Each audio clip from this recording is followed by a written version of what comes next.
praise you, Lord, my Savior, and I worship you, the healer of my life. No one else like you, Lord. You are the King of kings. I praise you, Lord, my Savior, and I worship you, the healer of my life. No one else like you, Lord. You are the King of kings. You are holy, my God. You are holy, my God. You are holy, my God. You are holy, my God. You are holy, my God. You are holy, my God. You are holy, my God. You are welcome to the Revival Time Ministry International, a healing and prophetic ministry that is meant to change people's life. God has empowered us with a mandate to deliver people and to set the captive free. Today is the day of your miracle. Today is your season. A day you will never forget. A day God wants to change your story. A day God wants to put laughter in your mouth. Join us in our prophetic service and receive your miracle. In Jesus' name, amen.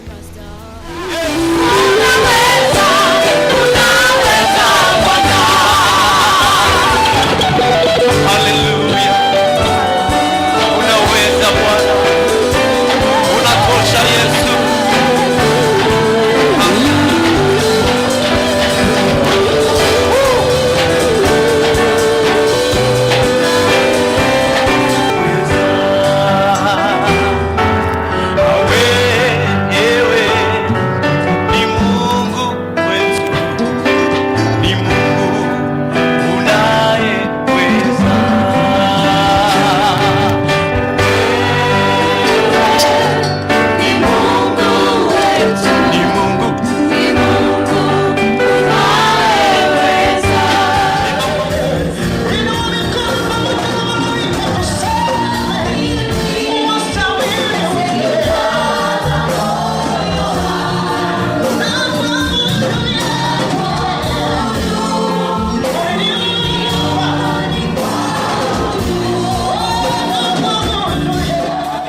Ni wakati wote unafikiria kujinyonga. You think of evil at times. Wakati wote unafikiria mabaya. You think of quitting at times. Wakati wote unafikiria kukimbia. I want to quit. Nataka niondoke. That is the spirit of limitation. Hiyo ni roho ya mipaka.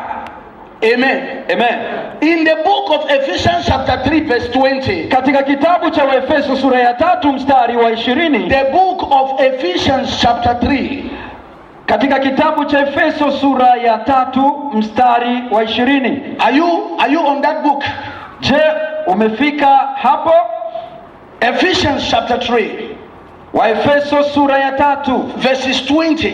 Mstari wa 20. Please read for me. Nasoma katika jina la Yesu. Yes, go. Basi atukuzwe yeye awezaye kufanya mambo ya ajabu mno kuliko yote tuyaombayo au tuyawazayo, kwa kadiri ya nguvu itendayo kazi ndani yetu. Amen. Zaidi ya yote, everything, zaidi ya yote, according to the power that worketh in us, kutokana na ile nguvu itendayo kazi ndani yetu. Amen. Praise the Lord. Bwana asifiwe. In the Bible there is nothing like limitation. Katika Biblia hakuna neno kama mipaka. Because your God can do all things. Kwa sababu Mungu wako ana uwezo wa kufanya mambo yote. Are you getting what I'm saying? Je, umenipata? The Bible says, Biblia inasema, Biblia inasema your God, Mungu wako, can do all things. Anaweza kufanya yote. The Bible says, Biblia inasema, many are the afflictions of the children of God. Many are the afflictions of the children of God. Afflictions of the children of God. Matatizo mengi ya wana wa Mungu. But God delivers them from all. Lakini Bwana huwakomboa na yote. Weeping may endure for a night, but joy cometh in the morning. Unaweza ukawa na uchungu usiku kucha, lakini asubuhi furaha itakuja tu. God can do all things. Kwa hiyo Mungu wako anaweza yote. So there is no limitation. Kwa hiyo hakuna mipaka with the children of God.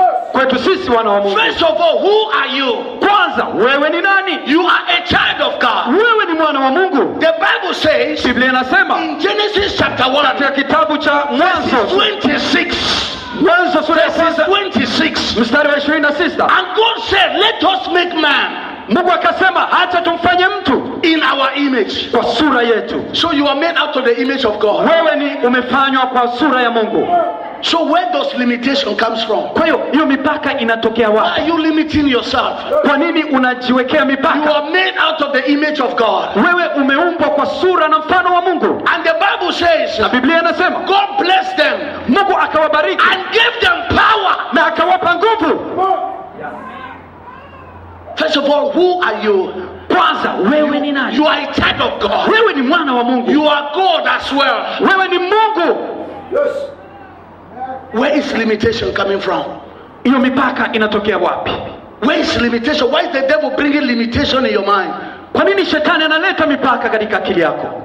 I want to tell you, after this service, limitation will be broken in your Nataka nikwambie kwamba baada ya ibada hii kila mpaka utakuwa umevunjika. Limitation will be broken. Baada ya ibada hii, after this service, limitation will be broken. Baada ya ibada hii mipaka yote itakuwa imevunjika. The Bible says, Biblia inasema, and God said, na Mungu akasema, let us make man in our image. Na tufanye mtu kwa sura yetu. Now if the Bible says man, he's not talking about a male.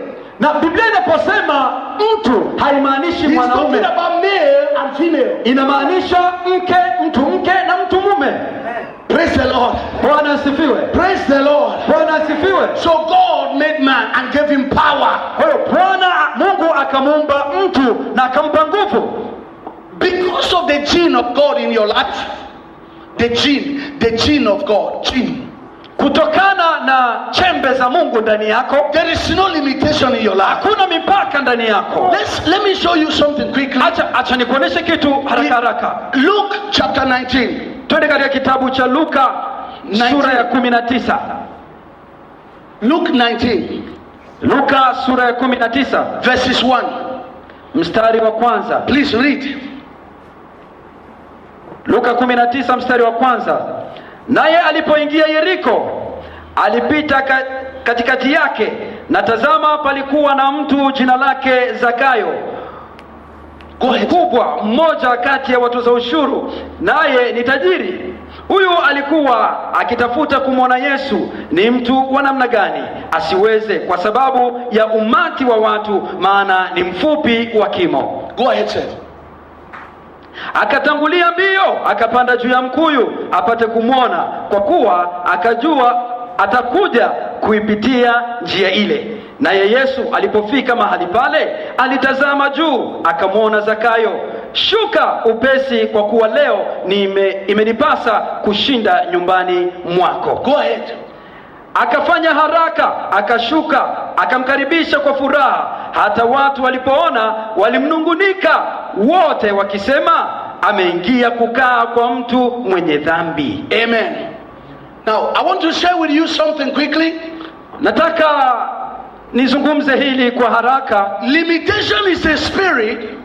Mipaka ni roho. It's an obstacle. Ni vizuizi. You want to do something but you are limited. Unataka ufanye jambo fulani lakini unazuiwa. You want to really go to go and do some exercise in the gym. Unataka uende ufanye mazoezi ya viungo, but you cannot walk. Lakini huwezi kutembea. That is limitation. Hiyo ni mipaka. You want to go to university but you can't go. Unataka uende kusoma chuo kikuu because you are limited. Lakini huwezi kwa sababu kuna vizuizi. You really love to go to school but you can't go. You are limited financially. Unapenda sana kweli kuendelea na masomo, lakini huwezi kwa sababu uchumi kidogo na matege. You want to have good grades in mathematics but you can't because you are limited. You cannot understand. Unataka ufanye vizuri katika hisabati, somo la hisabati, lakini huwezi kwa sababu hauelewi mambo. Ni vizuizi. The Bible says, inasema, in the beginning, hapo mwanzo, God Mungu, there was darkness upon the face of the earth. kulikuwa na giza kwenye uso wa nchi. So God also had limitations. Mungu Had limitations. hapendi mipaka, Because there was darkness upon the face of kwa the earth. sababu kulikuwa na giza kwenye But uso the wa Bible nchi. says, Lakini Biblia inasema, and God, the Spirit of the Lord, rose up. na Roho wa Mungu akainuka, And God said, na Mungu akasema, let there be light. acha nuru iwe, And there was light. na nuru ikawa, And there was light. na nuru ikawa. The Bible says, Biblia inasema, and Zacchaeus, Zakayo, the Bible says, Biblia inasema he wanted to see Jesus. alitamani sana kumwona Yesu, But there was obstacle. lakini kulikuwa vikwazo. He was short. Alikuwa ni mfupi, He wanted to give up. alitaka kuondoka. Like many of you, you want to give up each time you have an obstacle. Wengi wetu hapa tukiona vizuizi na vikwazo tunatamani The kuacha. Bible says Biblia inasema he refused to give up. akakataa, He said, I must see Jesus. akasema nataka nimwone Yesu, I must finish university. lazima nimalize chuo kikuu, I must finish university. lazima nimalize chuo kikuu, I must succeed in that course. lazima nifaulu katika hili somo. The Bible says, Biblia inasema and he went and climbed a tree, na akaenda mbio, akatangulia mbele, akapanda juu ya mkuyu, breaking the spirit of limitation. uvunje hiyo roho ya mipaka. He didn't pay attention on his problems. Yeye hakujali sana lile tatizo lake la ufupi.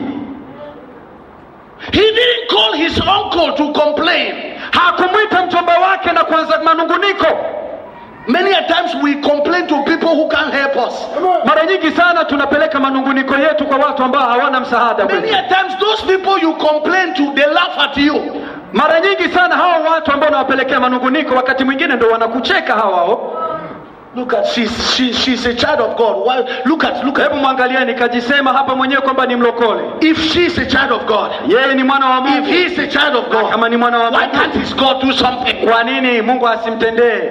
They mock your God Watu wanakukejeli na Mungu because you wako complain over kwa little sababu ya things. manunguniko yako kila siku. It's not everything you complain. Sio kila jambo unungunike. For everything works together for good for they that loves the Lord. I thought you would say bigger amen. Naomba useme amen kubwa. Praise the Lord. Bwana asifiwe. And Zacchaeus break the spirit of limitation. Zakayo alivunja roho ya mipaka, vikwazo. He was determined. Alikuwa amemaanisha, He made up his mind. alikuwa amemaanisha kwamba aweze kumwona. He climbed the sycamore tree. Akapanda juu ya mkuyu. And when Jesus saw him, Na Yesu alipomwona, he said, my friend, come down. akamwambia, rafiki yangu, hebu shuka. I will be in your house today. Nitakuwa nyumbani mwako leo. I thought you would say amen. Ndio tunasema amen. Jesus wants to see your effort. Yesu anataka aone juhudi zako. Jesus wants to see your courage. Yesu anataka aone bidii yako. Jesus wants to see your courage. Yesu anataka aone bidii. Jesus wants to see your action. Yesu anataka aone bidii yako. Jesus wants to see what you will do. Yesu anataka aone nini unataka kufanya. Whether you are going to cry, your God is bigger than your problems. Mungu ni mkuu kuliko tatizo lako. Amen. Amen. Amen. We don't have too much time, I told you. Hatuna muda mrefu And we have a lot to cover. na tuna mambo mengi hapa. Praise the Lord. Bwana asifiwe. The first thing you have to do, Jambo la kwanza if you unalotakiwa have to kufanya destroy the spirit of ikiwa limitation, unataka kuvunja mipaka is to remove the spirit of impossibility.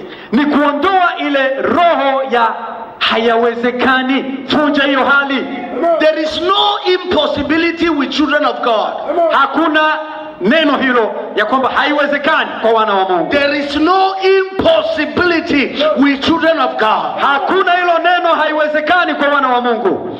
What is impossible with man is possible with God. Kisichowezekana kwa mwanadamu, kwa Mungu kinawezekana. Impossibility. kutowezekana. There is no impossibility. Hakuna hilo neno kutowezekana. You must destroy that from your mind. Lazima ulivunje kwenye fikra zako. Whatever you want to do, chochote unachotaka kufanya, you are able to do it. Una uwezo wa kukifanya.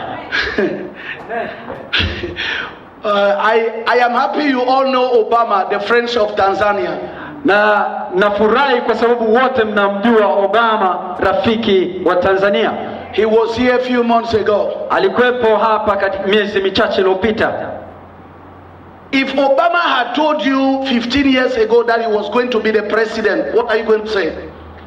Miaka 15 iliyopita kama Obama angeweza kuambia ya kwamba itakuwa rais, it's impossible. Ungeweza kumwambia haiwezekani. You have a Muslim name? Kwa sababu kwanza you have a Muslim name. Una jina la Kiislamu. Obama, you have a name of a Muslim. Yes, go ahead. Obama ana jina la Kiislamu. How can a Muslim become the president of America?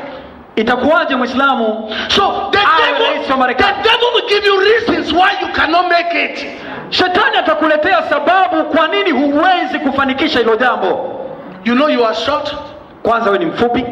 And they don't want short people in this program. Unajua kwenye kazi yetu hataki watu wafupi. You know you can't speak English. Unajua Kiingereza chako kidogo. How do you think they will even admit you in the university? Na utendaji chuo kikuu mwenyewe. Secondly, your father is dead. Your mother is poor. Hatujui mama yako ndio hivyo tena mwanyanya. You going to make it in the university? Vipi utaweza kweli Listen to me. Sikiliza ndugu. Your God is bigger than your problems. Mkuu kuliko tatizo lako. I want you to start working on your mind, because I'm working on your mind now. Uliweke hilo kwenye akili yako. I have problem with your mind. Tatizo lipo kwenye akili yako. I have problem with your mind. Tatizo lipo kwenye akili. So I want you to start working on it. Nataka sasa uanze kufanya kazi. There is no impossibility. Hakuna neno haiwezekani. So if you want to destroy the spirit of limitation, kwa hiyo unapotaka kuvunja hiyo mipaka, the first thing to do, jambo la kwanza kufanya, destroy the spirit of impossibility. Futa hiyo hali ya kutowezekana. Hallelujah. Let's read few scriptures quickly. Hebu tusome maandiko machache hapa. Mark chapter 9. Mark, the book of Mark. Kitabu cha Marko sura ya 9. 9:23. Na mstari ule wa 23. Mark chapter 9. Marko sura ya 9 23. Na mstari wa 23. Please read. Yesu akamwambia, ukiweza yote yanawezekana kwake aaminie. Mark chapter 10:27. Mark 10:27. Marko sura ya 10 mstari wa 7. Go ahead, sir. Maandiko yanasema, kwa sababu hiyo mtu atamwacha babaye na mamaye, ataambatana na mkewe, na hao wawili watakuwa mwili mmoja, hata wamekuwa si wawili tena bali mwili. Mark chapter 10. Mark chapter 10 27. 27 kumradhi. 27 inasema, Yesu akawakazia macho akasema, kwa wanadamu haiwezekani, bali kwa Mungu siyo, maana yote yanawezekana kwa Mungu. Amen. So there is no impossibility with God. Kwa hiyo hakuna jambo lisilowezekana kwa Mungu. So I bring you good news. Na waleteni habari njema. You will finish that university course. Utamaliza chuo. Your amen is too small. I say you will finish that university course. Utamaliza chuo. Nothing will limit you in your life. Hakuna kitakachokuzuia katika maisha yako. From today the spirit of limitation has been broken. Kuanzia sasa roho ya mipaka imevunjika. The spirit of impossibility has been destroyed. Roho ya hakutawezekana imevunjika. The angel told Mary, malaika ulimwambia Maria, you will be pregnant, you will carry a baby. Utabeba mimba na utazaa mtoto. Mary said, how can this be? Maria akasema, yawezekanaje jambo hili? He said, don't worry, the angels of the Lord will do it. Malaika akamwambia Mungu, Roho Mungu atafanya hilo. The Spirit of the Lord will do it. Roho Mungu atafanya hilo. So if you are thinking how possible it is, the Spirit of the Lord will do it for you. Kama kuna jambo ambalo unaweza kufikiri sasa, ujue kwamba Roho wa Mungu atalifanya. The Bible says, Biblia inasema, and God sent 12 spices to go and spy the land, the promised land. Biblia inatuambia ya kwamba Mungu akatuma wapelelezi 12 waende wapeleleze katika nchi ya ahadi. And when they got there, na walipoenda, 2 came back with good reports. Wakaja na habari nzuri. 10 they came with another report. Wakaja na taarifa zilizo kinyume. Now look at this. Hebu tazama hapa. The 10, hawa 10, they told Moses, wakamwambia Musa, Moses, we went to that place. Wakamwambia Musa, tulienda katika ile nchi. It was impossible for us. Kwa kweli haikuwezekana kwetu to take over the place. Haiwezekani sisi kumiliki ile nchi. We could not take over the place. Hatuwezi kumiliki. The people there, they are too great. Kwa sababu watu wa nchi ile ni wakubwa. Sisi we were like grasshoppers. Kama panzi mbele yao. But those people were too great. Lakini wale watu ni wakubwa kweli kweli.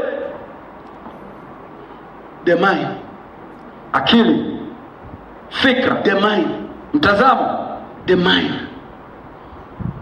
Joshua and Caleb, Yoshua na Kalebu, they told Moses, wakamwambia Musa, sir, we went there, we saw the place. Mzee, tulienda na tumefika pale. We are able to take over. Tunaweza kumiliki ile nchi. Let's go right now and take over the place. Send us armies, we want to go and take it over. Twende tukusanye kikosi chetu na twende tumiliki nchi. The Bible says, Biblia inasema, the other 10 people, wale 10, they started stoning them. Wakaanza kuwarushia mawe. You are wicked. Ninyi wadhaifu. You want us to go and die. Mnataka sisi twende kule tufe. The mind, ni akili. So whatever you want to do, kwa hiyo chochote unachotaka kufanya, have courage. Kwanza anza kusaisha, have determination that you can take over the place, kwamba unaweza kumiliki, that you can become a lawyer, kwamba unaweza, that you can become. With God everything is possible, kwa sababu yote yanawezekana. Who told you you cannot be the president of Tanzania? Ni nani aliyekwambia kwamba wewe uweze kuwa rais wa Tanzania? I see many of you political leaders. Naona wengi wenu hapa ni viongozi. I see many of you business, great businessmen. Naona wanafanya biashara wakubwa mahali hapa. The mind, akili. Let people, acha watu despise you, wakudharau, but you don't despise yourself. Lakini usijidharau wewe mwenyewe. Let people say all manner of things. Acha watu waseme wanavyotaka kwa ajili yako. About you. Kwa ajili yako. But my question is, lakini swali langu ni hili, what are you saying about yourself? Wewe unasema nini kuhusu wewe mwenyewe? Unajisemea nini wewe kama wewe? At times I go to the mirror. Unapoenda kwenye kioo chako, kioo, and I begin to speak great things over my life. Nilienda kwenye kioo changu na nikaanza kuzungumza mambo. I don't want to listen to what people are saying. Sitaki nisikie watu wanayoyasema kuhusu mimi. Some say he's foolish. Wengine watasema huyu ni chizi tu. What do you expect from the world? You want them to tell you good things? Wao wanatarajia nini kwa watu? Wakwambie tu mambo ya mafuta mawese. You speak good things about yourself. Anza kukiri mambo mazuri kwako wewe mwenyewe. Shall come to pass. Shall come to pass. Shall come to pass. Shall come to pass. Shall come to pass. Shall come to pass. Kitafanyika. I go to the mirror. Nilienda kwenye kioo changu. And I say you are a great guy. Nikajitazama nikasema. I say listen, don't bother about what people are saying. You will make it. Nikasema utafanya, inawezekana, wewe ni mtu mkubwa. I prophesy in my life. Nikaanza kutabiria maisha yangu. I don't keep on thinking what one stupid man said about me. Sitaki nifikirie wengine wanasemaje kuhusu mimi. I don't keep on thinking what one drunkard guy said about me. Wala sipotezi muda kusikiliza baadhi ya walevi wanasemaje kuhusu maisha yangu mimi. I don't pay attention what my critics say about me. Sana kile ambacho Mungu wangu anasema kwa ajili yangu. I don't think about what backbiters talk about me. Sitazami sana yale watu wanayozungumza kuhusu mimi. That is why they call backbiters. They bite you at the back. Back. Watu wa nyuma huko.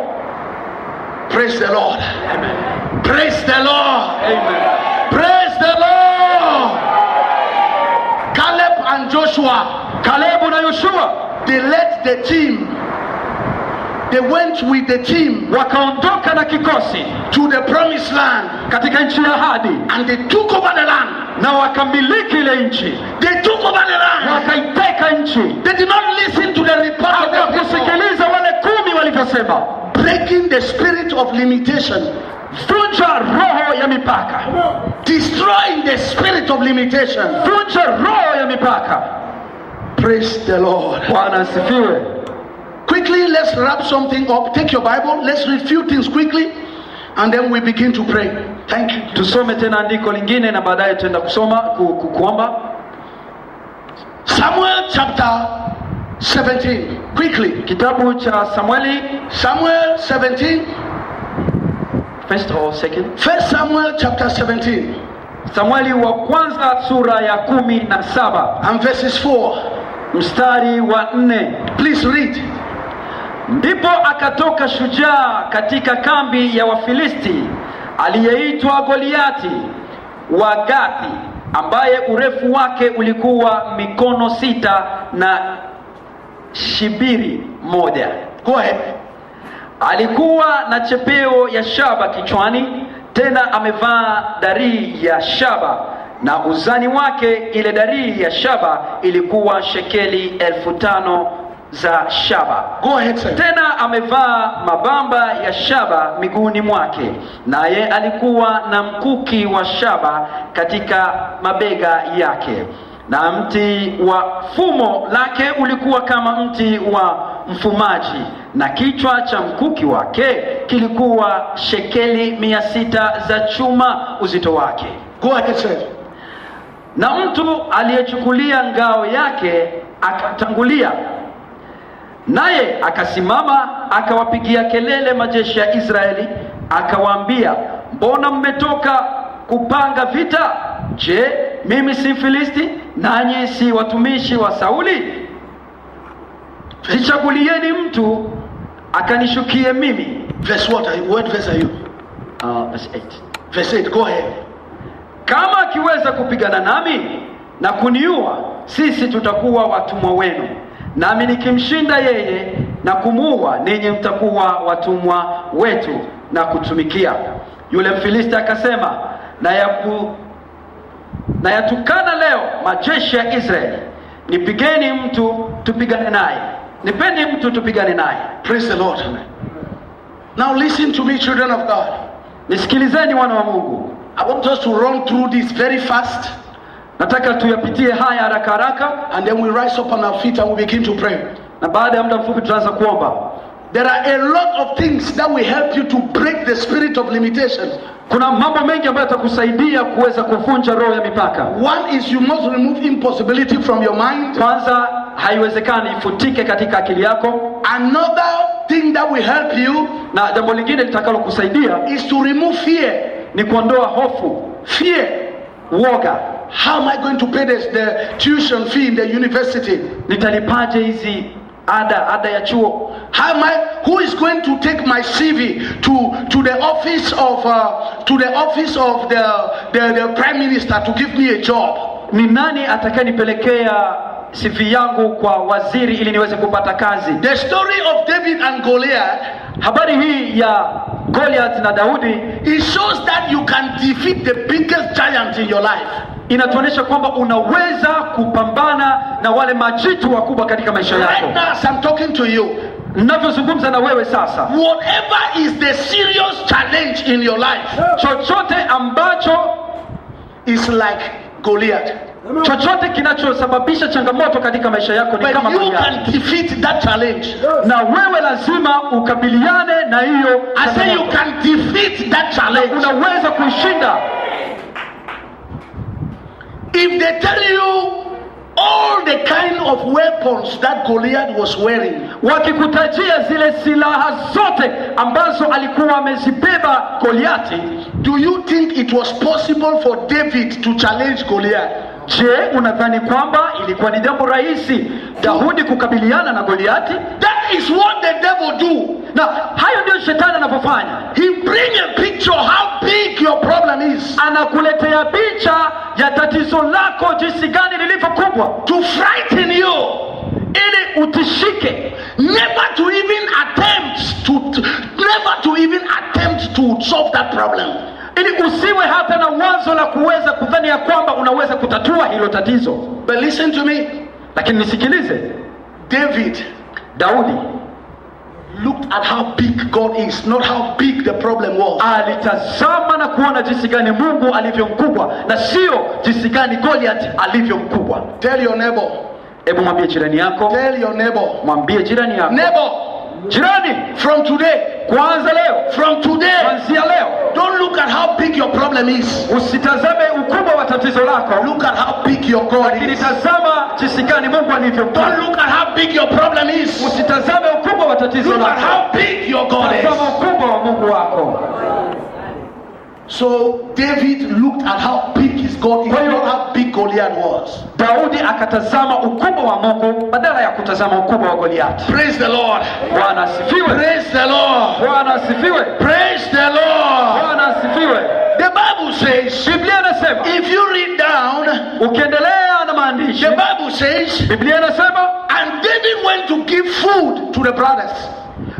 Daudi akawaendea akawapelekea ndugu zake chakula. He went to give food. Alikuwa anaenda kuwapelekea chakula ndugu zake. And when he got there, na alipoenda huko, he saw how Goliath, akaona jinsi gani Goliath parading himself alivyokuwa akijitamba in front of the children of God. Akijitambia mbele za wana wa Israeli. He saw how Goliath, akaona jinsi gani Goliath abusing the children of God. Alivyokuwa akiwakejeli na kuwatukana wana wa Mungu. He told the people, I'm going to fight this guy.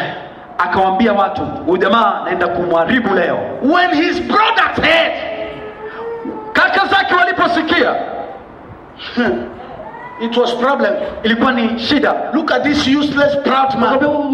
Udogo vipi? Do you think you can be able to fight this man? Mungu, wewe unadhani kwamba unaweza kumua? Who are you? Wewe ni nani? I know how your heart is. Si tunajua bwana, wewe bwana mdogo vipi? Go back to the bush. Go and take care of the sheep. Nenda kaangalia kondoo. Do you know, like I told you, one of the symptoms of limitation, kama vile nilivyokuambia kwamba chembe za dalili za mipaka is anger, ni hasira, bitterness, chuki, bitterness, chuki. After today, uchungu. Asante. After today, baada ya leo, don't allow any bitterness in your heart. Usiruhusu uchungu wa aina yoyote katika maisha yako. After today, baada ya leo, let it go. Leave everything in the hands of God. Achia Mungu mambo yote. Learn to free your mind. Hebu jiachie, acha mwachie Mungu, mtwike fadhaa zako zote. The brothers wanted to provoke David. Wale kaka zake walitaka kumsumbua Daudi. The Bible says David said, lakini Daudi akasema, what have I done, brothers? What have I done? Nimefanya nini jamani ndugu zangu? Just to say I want to fight this guy. What have I done? Kwa sababu tu nimesema kwamba nataka ni mharibu jamaa. In the church there is also that spirit in the church. Hata katika kanisa pia kuna roho hiyo. Once you hear a good thing about a brother and a sister, unaposikia jambo jema zuri la baraka kwa ndugu au dada, jealousy comes into your heart. Kuna wivu inaingia ndani ya moyo. Envy comes into your heart. Kuna tamaa inaingia.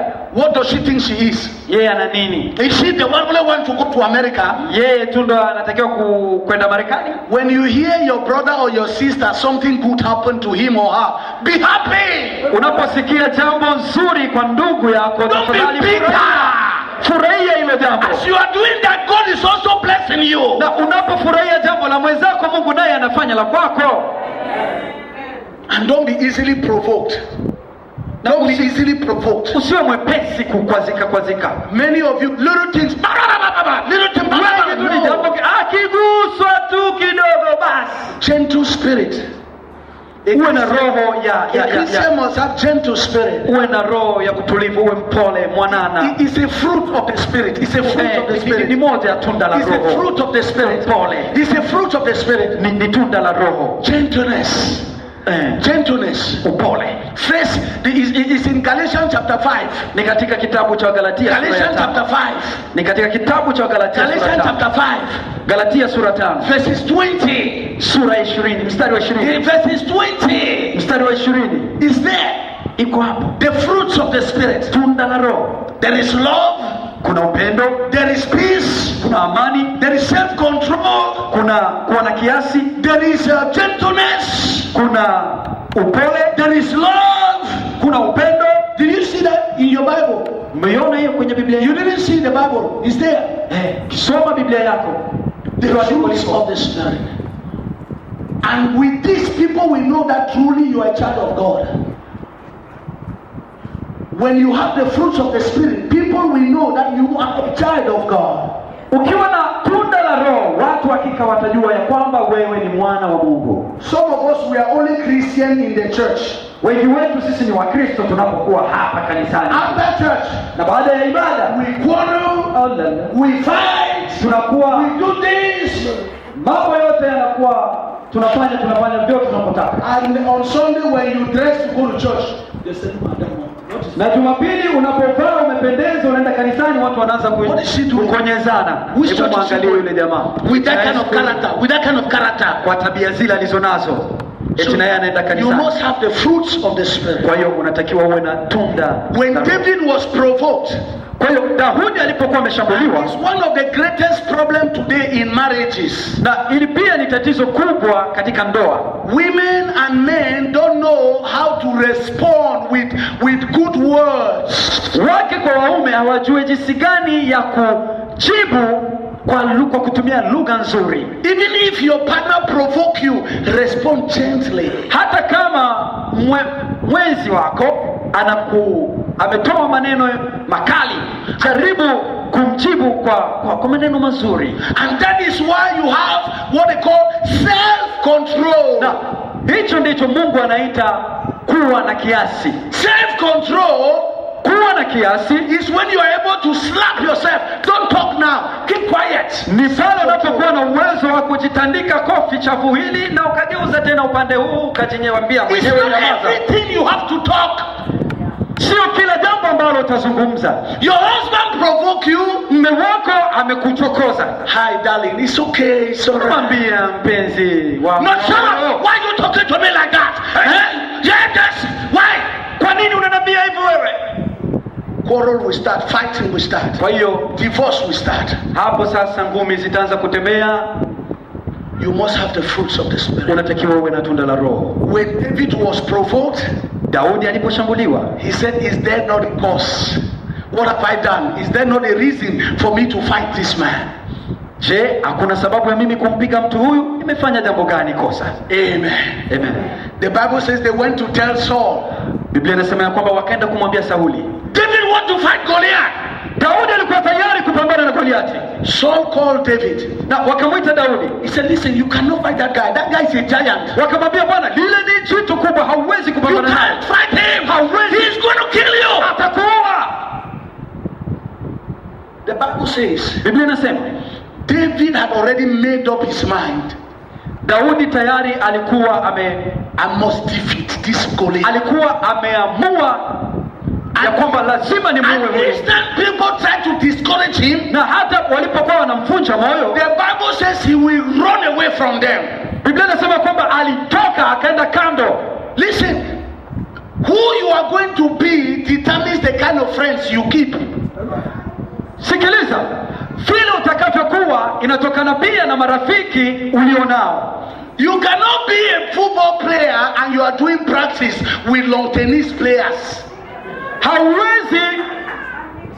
You cannot want to be a football player, a soccer player, and you are practicing with lawn tennis or basketball players. Hauwezi kuwa mwanasoka mzuri ikiwa unafanya mazoezi ya tennis. You cannot succeed. Hauwezi kufaulu. If you have friends who are discouragers, run away from them. Kama wewe marafiki zako wote ni wavunjaji wazuri wa moyo kukurudisha nyuma, if you have friends who are negative, who always confess negatively, run away from them. Ikiwa marafiki zako wewe kila siku ni watu wa kukiri madhaifu, kimbia. They will pull you down. Watakurudisha nyuma. David said to the king, Daudi akamwambia mfalme, listen king, mfalme sikiliza, as you see me like this, unavyoniona hivi, I have killed lions with my hands. kwa mikono yangu nilimuua simba. I don't see what is difficult with this Goliath. Sioni jambo gumu kwa nini siwezi kumuua huyu Goliati. I have killed deers who came to eat the goat. I killed them with my hands. Nilimuua simba.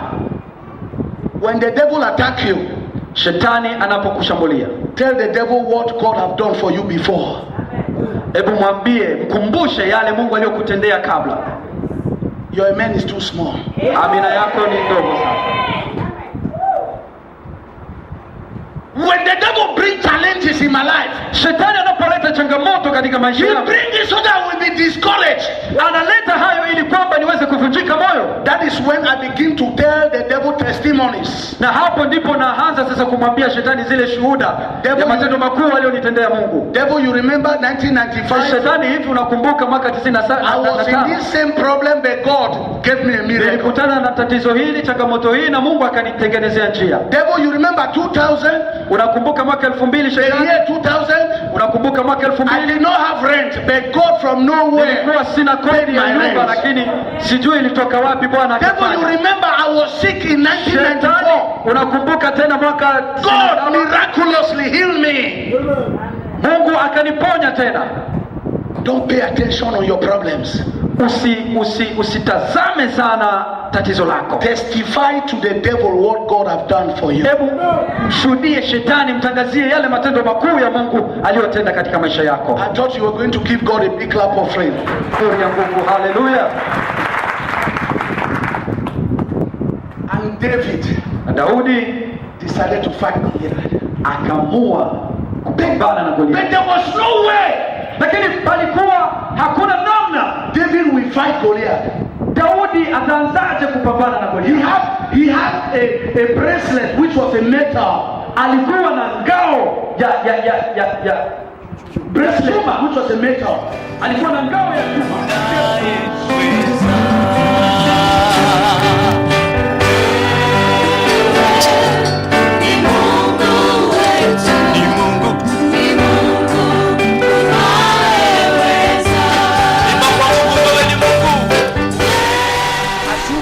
Your deliverance. This is your season. Remember, God loves you and Jesus loves you more. Join us in this prophetic service as we go into the mandate of God to deliver his children. In Jesus' name. Thank Amen. You for salvation, Lord. I love you, my Redeemer. You sent your holy Son Jesus to come and die for us on the cross. Thank you for salvation, Lord. I love you, my Redeemer. I love you, my God. I love you, my God. I love you, my God. Yes, I love you, my God.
you, Lord.